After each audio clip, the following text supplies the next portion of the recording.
தினந்தோறும் புதிய புதிய உயிர்களை கொண்டு வருவதால் இதற்கு இப்பெயரோ? தினந்தோறும் புதிய புதிய வண்ணங்களை இவ்வுலகுக்கு கொடுப்பதால் இது இத்தகைய சிறப்பு பெற்றிருக்கிறதோ? புதிய வரவுகளை வரவேற்பதில் இதுவே முதன்மை பெறுகிறது. இதோ இன்று பூத்திருக்கும் புதிய மலர். இந்த வீடியோ உங்களுக்கு பிடிச்சதுன்னா ஒரு லைக், இந்த மாதிரி வீடியோஸை நீங்கள் பார்க்கணுன்னா ஒரு சப்ஸ்கிரைப், இது மாதிரி ஒரு காணொலியை நீங்கள் எப்போவுமே கேட்கணும்னா ஒரு பெல் ஐக்கான். புதினமாய் பூத்த புதிய மலரே, புதுமையில் பூத்த புச்சுடரே, காதலில் கனிந்த கண்மணியே, உன் அழகை காண பல 100 வருடங்கள் வேணுமடி எனக்கு. உன் மடியில் தவழவே நினைக்கிறேன், ஏனம்மா நீ மறுக்கிறாய்?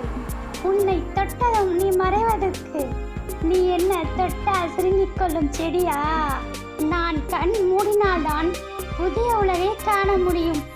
ஆனால் நீயோ உன் இமையை திறந்தே என்னை, என் உயிரை ஆட்கொள்கிறாய். உன் புதிய திருமுகத்தை காண எனக்கு வேண்டும் பல 100 வருடங்கள். இப்பொழுதே எனக்கு வேண்டும் பல 100 ஜென்மங்கள். இயலாது இயலாது, உன் அழகை காண இயலாது. தினந்தோறும் புதிய ஜீவனை கொடுக்கும் புதிய மலரே, உன் பயணம் இனிதே தொடரட்டும்.